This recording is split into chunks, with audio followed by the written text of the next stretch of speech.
Hey everyone, welcome back to the Private Club Radio Show podcast, the industry's choice for news, trends, updates, and conversations all in the world of private golf and country clubs. We are glad you're here. If you've not done so yet, sign up for our newsletter, head on over to privateclubradio.com. Pops right up. Can't miss it. But in this episode, I get to chat with Audra Lucas, who is the general manager of Shelter Harbor Golf Club in Rhode Island. Very nice club. And she's going to share with us her journey through the club industry and her style as a leader. And it comes down to coaching and mentorship. And that's been a common theme here in our episodes as well. So I was really excited to dive into that more. Audra and I talk about trends we're seeing in the club space, major capital improvement plans, and a big focus on employment culture. Very, very big, very important. And what's great is that Audra's story really showcases the dedication and passion required to succeed in the private club industry. Just want to give a quick thank you to some of our show partners, Kenneth's Member Vetting. If you're looking to upgrade your current member vetting process, head on over to membervetting.com. Golf Life Navigators, Zillow meets eHarmony for golf enthusiasts. If you want to be on a platform, part of a platform where people who are interested in moving to their dream golf communities, marketing without marketing, advertising without advertising, go check them out, golflifenavigators.com, as well as Concert Golf Partners, boutique owner-operators of private golf and country clubs nationwide. If your club is looking for some recapitalization, head on over to concertgolfpartners.com. And myself, Denny Corby, if you're looking for one of the most fun member event nights you or your club is going to have, head on over to dennycorby.com. Private Club Radio listeners, let's welcome to the show, General Manager, Shelter Harbor Golf Club, Audra Lucas. Now, you have such, I love people's stories and just how people get into the club space. And you were in it deep from way beginning, in the way your grandfather was like one of the OG PGA members. He was back in Connecticut. Yes. And he lived to be 101. Like, what a fantastic run. Yes. And then it was him and two other people were like the oldest ones? Yeah, so he was honored as one of the longest standing PGA members. And they presented him with a award, and we were all able to kind of be a part of it. So it was a really special time for our family and the Connecticut PGA. So you've been brought up in clubs and hospitality in golf. When you were a kid, did you know you were going to get into it, or did it just kind of happen? It just kind of happened. I, remember spending summers on the range and learning how to play the game of golf, and how my grandfather really was instrumental in teaching myself, my brother, and my sister kind of the camaraderie that it made and the history of what golf was for the sport in general. And when I was looking at colleges, I was very interested in hospitality. I started out with a big passion for baking and pastry arts. And through my time at Johnson & Wales, I kind of blended my ability to play the game and my interest in getting involved in hospitality. And I kind of put it all together, and the career just took off, and I've never looked back, and I've never imagined myself doing anything different. Do you remember, or are there any, I don't know if the word is like lessons or advice or just nuggets that, your family or your grandpa, or you just remember learning, or maybe something that they just instilled in you long ago that's still with you today that you use in your career in clubs? Absolutely. I think the philosophy of coaching the team that you have, and I think when we say that as leaders in the industry, it can mean so many different things. It can mean coaching the team that you have working for you. It can mean coaching your board.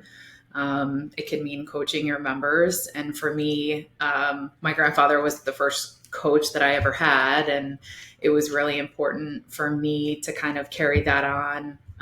My mom was my coach all through high school, and I feel like when you look back at our family, he kind of created this family of coaches. And that's how I look at my management style. And, my philosophy is that I really kind of take a coaching stance on leading the teams that I have. And now with me being a general manager, leading the boards through that coaching mentality.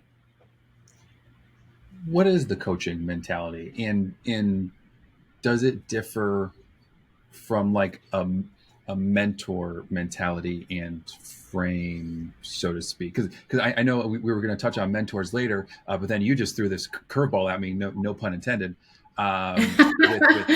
with the coaching word now. So to me, I'm like, so or asking you, are they the same? Are they different? And what is, because just to say a coaching leadership is a very specific style. So what does that mean to you to start?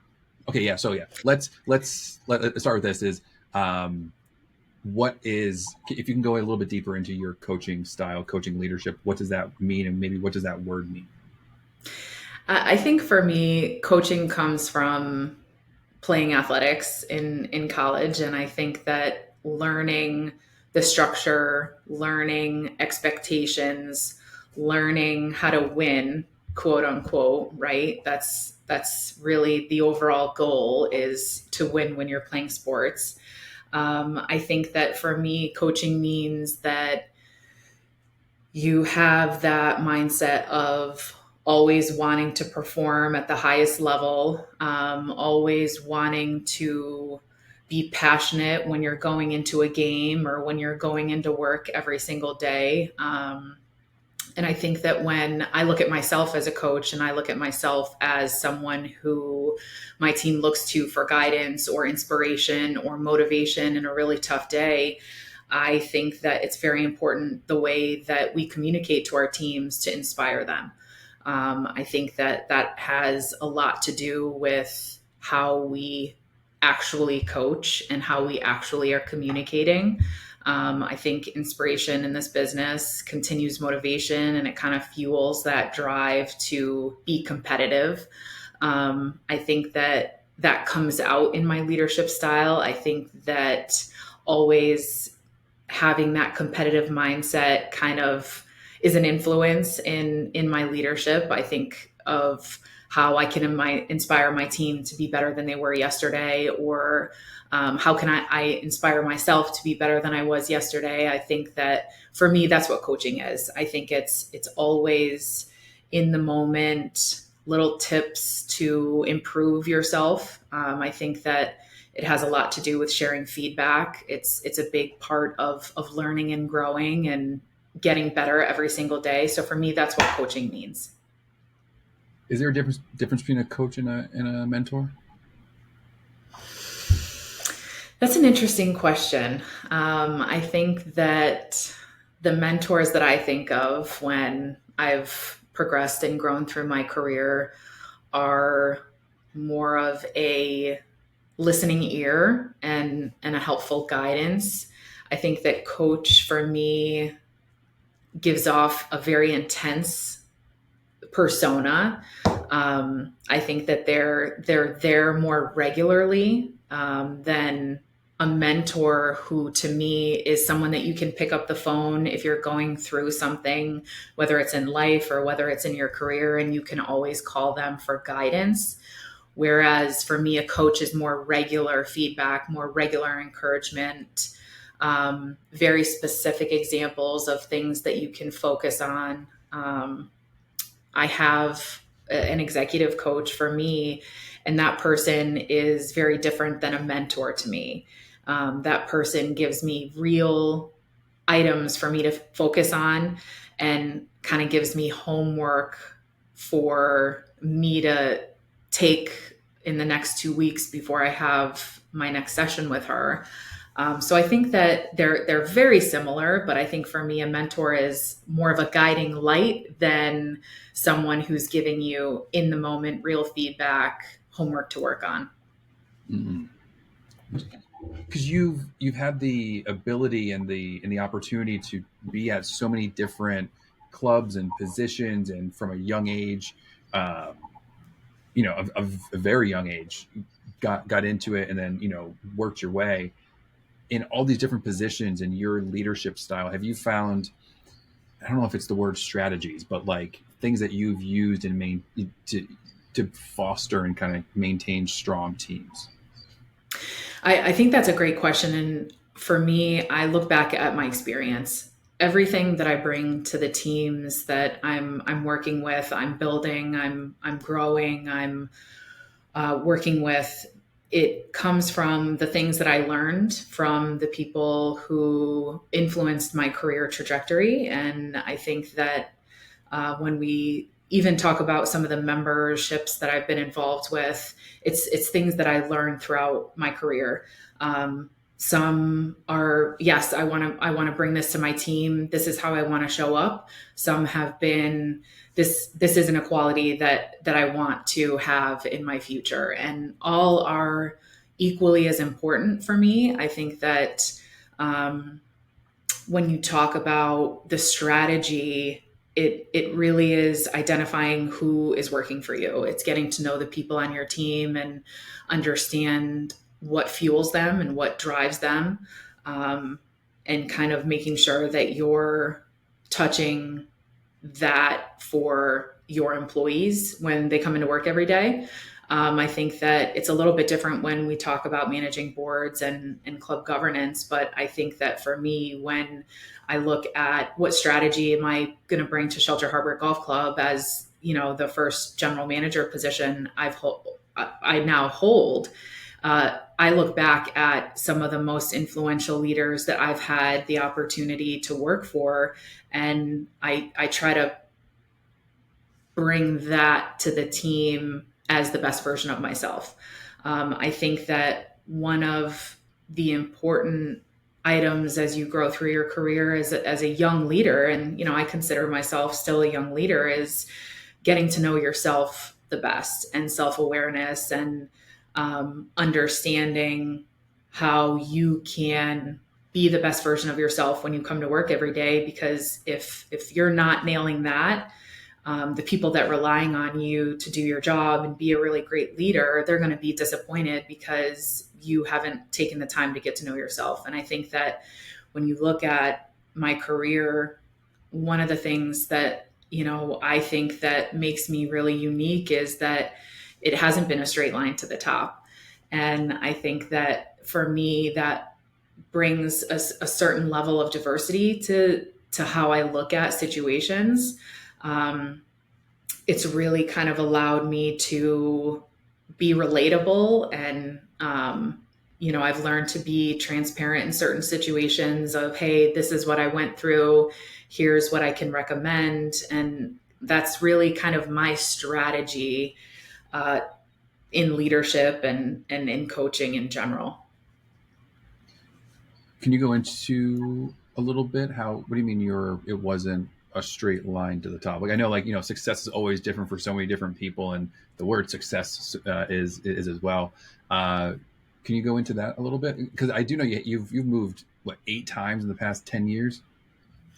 Yeah, so I actually did the math this morning, and if we go back to 2008, physically moved, I'm talking like packing boxes and finding a new address, eight times in the past 16 years. And some of them have been, my husband and I, we bought our first house. And when you do get a new job, typically you usually rent first and then you look into purchasing. And that's kind of how we added a couple moves that, weren't a job attached to them. But, it's both positive and some learning experiences that are on my resume.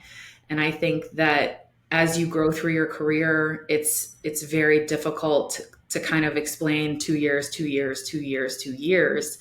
And it reminds me of a podcast that I listened to with Tom Brady, and he was, talking about this monumental career that he's had, and how everybody likes to talk to him about the wins. And I remember when you first got on the podcast, interview, let's get to know each other.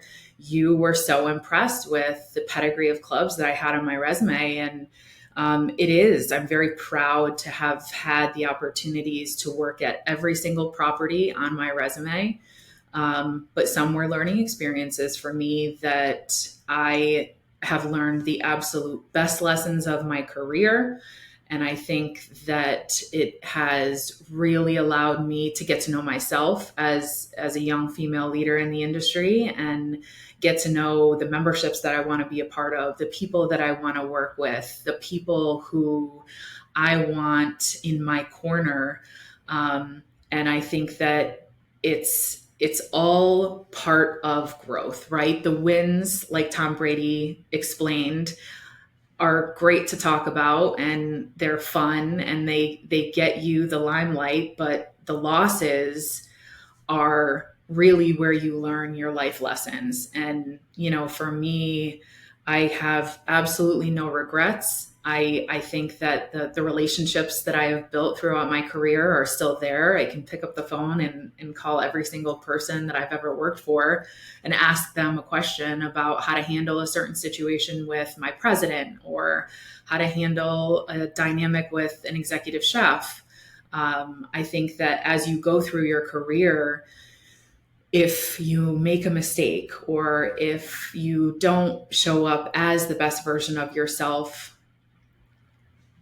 we're taught in our career to kind of be ashamed of that, and not have that be one of your proudest moments. And it might not feel like it in the moment, but as time goes by, those lessons that you learn are so important to your growth, and having you get the opportunity to be vulnerable with your teams and kind of be human. No one is perfect, right? We're all adults.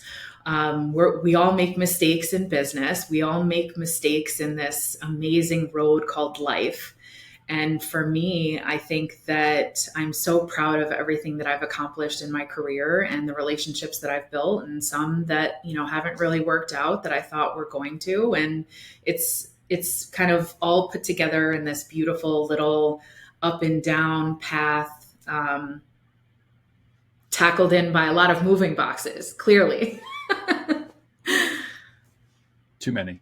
Too many moving boxes. Too many. I'm not going to pack a box. My husband has told me I'm not going to pack a box for the next 5 to 7 years. So I am in Charlestown for quite some time. And that's right around where you grew up, right? It is. I was born in Connecticut. I grew up in New England. I went to college in Providence. So this is really a very sweet homecoming for me. I remember when we first talked, I was just, we were talking and you were just telling about, your family and work and everything. And, I asked, how do you do all of it? I forget the exact phrase, but, I was like, or what was like your management style? I forget the exact word or however I phrased it, but it was I just remember writing it down, but you said, it's about blending culture, honor, and history, um, into a beautiful career, or hospitality and food and beverage into a beautiful career. But that was at least what I took away from it. And then you shared with me a really cool moment by, um, isn't there members that you first started off with at your first club and then they're now at your current club? Yes. So my first assistant clubhouse manager position was straight out of college. I graduated from Johnson and Wales in May of 2008, and I started at Round Hill in September of 2008. And um, I was there for about three and a half years, and kind of moved around after that. Went down to Florida, and when I started at Shelter Harbor, our first kickoff event of the season was opening cocktail party, they call it. And in walks these two members, and I recognized their faces 16 years later. And I shook their hand, and they said, "Audra, do you recognize us?" And I said, "I absolutely do. Remind me of your name." And they said, "When we got the email saying you were coming on board, we were so touched, and look at that." Oh, that's so cool. Yes. It all comes full circle. That has to be such a unique moment. It is. And I Yeah. think that, it does bring you back, right? It kind of it gives you that rewind of so many amazing memories. And it really is a full circle story, because when I was down in Florida, I didn't, there's just so many amazing clubs in that industry, and so many amazing mentors that you have access to, and education, and the Florida Club Managers chapter. And um, I didn't really see this happening, but when the opportunity was presented to go to Atlanta, um, I couldn't pass it up, because that really was for me the epitome of tradition, history, game of golf, club championships, majors that they've hosted, the emphasis on Bobby Jones. So for me, it kind of took me to Atlanta, and now back in New England, and it's been a very, very special experience and a great life decision for me. Was it Atlanta where you were the first female manager? Yes. So at Atlanta Athletic, I was the first female club manager that um, was ever hired. So, it was a very special time for me. And I think that blending, my kind of style, me being a female, I think it was very well received. I had a ton of support from David Shepard, my general manager, and he was very, very proud of me, very proud to have hired the first female club manager. And it was definitely a talking point for some of the major meetings that we had. I would definitely assume so. What trends have you been seeing? I was trying to say trends without trends, but what are you seeing that you like or don't like in the club space?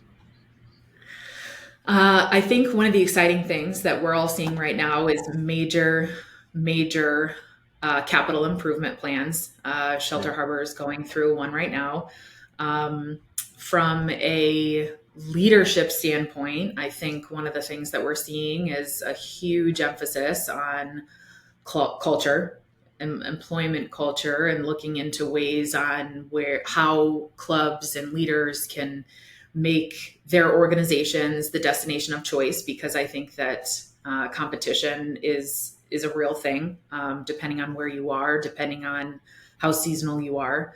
I think that it's an exciting time to be a leader in this industry, because I think that the usage for golf, country clubs, camaraderie skyrocketed, obviously, after the pandemic. And I think it's definitely a unique time to be involved in this niche of the hospitality industry, because this is, a big kind of booming industry right now. And I think it's tying into why memberships are looking into improvements, because they want to get better. They want to be better than the club down the street. Oh, the club down the street is doing, a master plan. We need to do one too, because we want to stay up with the current trends. Um, so I think that for us, it's kind of thinking forward. What is the vision of where we see ourselves going in the future? We're a fairly young club. I went from Atlanta Athletic, that just celebrated their 125th anniversary before I left. Um, Now managing an organization who is a baby. We've celebrated our 20th anniversary this year. So I think that it's, Very young. yes. What's that been like, going from one extreme to another? Like, you like Benjamin Button. Like, this is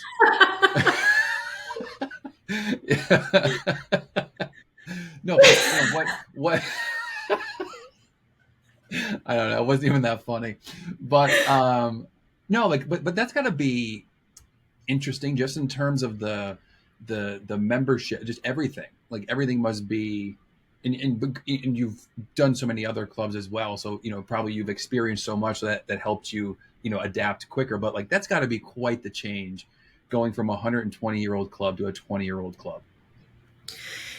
Yes, I think that, there are pros and cons. There are pros and cons to every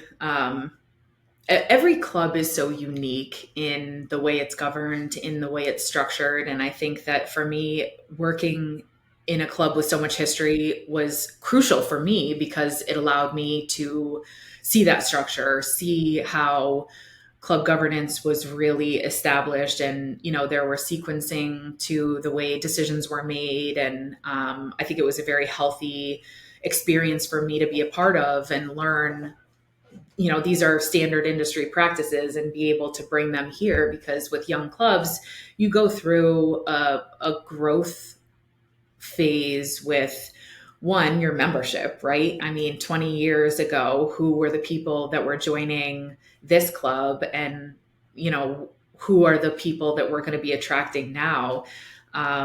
Very, very different. And I think that yes, it is a different experience, but for me, it was the perfect opportunity to get involved with as my first general manager position, and it's been amazing.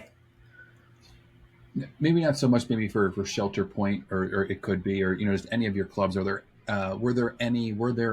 is there any initiatives or just implementations or things that you brought to light or started doing and saw to fruition and that you're just really proud of? Yeah, absolutely. So I think that when you look at some of the clubs that I've been involved with, the member programming and the social events have been just top notch. These are the best of the best, the creative ideas that come to the table, things that I think about were really cool events. The member guest at Atlanta Athletic, and the East Lake Cup that I had the opportunity to kind of get involved with at Atlanta Athletic, when you have a bunch of college teams coming on property and competing for this really special cup. And kind of the magnitude of the volume that you do, and you understand how to strategize through. Um, I think that when you're tasked with running a food and beverage operation on such a large volume that we were doing in Atlanta, it really changes your mindset on forward thinking and how important that is.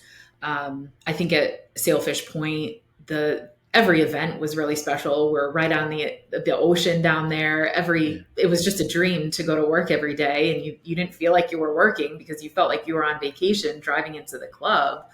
Um, and I think, when you look at the Polo Club, again, back to volume, it's just how you have that mindset of going into holiday week, doing 1,800 covers, and waking up and doing it again the next day. Wait, 1,800 covers on a daily basis? Yeah. So Polo And is probably the biggest organization that, I had the great pleasure of being a part of. And that those were our numbers during holiday week. We had, I forget, it was 5 bars, 7 restaurants, plus banquets. It was a cruise ship, really. land yacht. That is that. How do you? That is 1,800 a night. Hmm. That's No, wild. a day, 1,800 a day. So, collectively through all of Still, our, yeah, not yeah. it's That is huge. It's wow. huge. So many personalities, so many moving parts, so many every. I mean, in our pre-chat, I was saying I remember being at a Sunday brunch buffet at Polo Club, and just the sights and sounds of everything and anything there was amazing because it was just a fantastic spread. Besides the obvious things that might pop up, were there any what's difficult about trying to serve 1,800 people a day that people might not realize? Focus, exhaustion, motivation for your team. I mean, you have this group of people who are coming into work every day, and they are responsible for delivering the member experience. It wasn't, it wasn't me. It wasn't the beverage manager that was there. It was the team. And we were tasked with delivering that motivation to them so that they could sustain that daily grind. I think that for me, it was trying to keep the energy high, trying to keep that team dynamic positive. And I think that's really what gets you through the day. For there's something to be said about someone who is meant to be in hospitality when you get a feeling of adrenaline going into holiday week in South Florida and there's no other place that you'd rather be. At the time in my career, that's exactly where I wanted to be. And I would leave work feeling so fulfilled, exhausted, but so fulfilled because it was almost like playing in a championship every day. And again, tying back to my days in athletics, it was training. And if you look back, that really changed my career trajectory. I knew that at that point, food and beverage was going to be a big focus in my career, a big focus in my development. And I would not have had that had not working with the amazing group of leaders that I had the amazing opportunity to work for when I was at the Polo Club of Boca Raton. It was going into work every day and making sure that my team was focused and ready to take on those 1,800 members that were challenging. That is wild. That is wild. How do you even get the team ready for 1,800? Like, that is like beyond Black Friday. Like, that is beyond, like, how do you get a team ready for 1,800 covers? Well, it's funny you ask because buckle up, like. Yeah, and the most important times were our pre-shift and lineup meetings when, I would be talking to a group of 40 to 50 team members in that specific area and talking about strategy. How are we going to get through this? What are our reservations? And I loved those sessions because I felt like I was in a huddle. I felt like it was the GM calling a timeout and the coach had to kind of get in and here's our plan and here are the plays that we're going to run and here's the way we're going to get through this together. And, we would all give us a cheer and say high fives and get in and get focused. And after I left Polo, I remember getting a text message from one of the internationals from South Africa that worked for me. And it was around Christmas time. And he reached out and he said, Audra, I need one of your lineups. I need to have one of those motivational speeches that you used to give us. And I don't know what it was. I know I wasn't the warmest and the fuzziest at the times, but it worked for that group. So what was your advice to him? I think I hopped on a phone call and, gave him some kind of quote to live by. But, it's knowing your people. It's just making sure that you're making that authentic connection with them so that they know you're in it with them. Audra, thank you so much for coming on, spending some knowledge, telling us about you and your family. What a great story. Thank you so much for coming on. Denny, thank you for having me. It's been so nice chatting with you. I love these sessions. Thank you so much, Audra. Thank you all for listening. That's this episode. If you enjoyed it, like, share, subscribe. Anything you can do to help move the content and channel forward means the absolute world. 5-star ratings with reviews. Share them with friends and colleagues. Engage with us on LinkedIn. We're pretty heavy over on LinkedIn.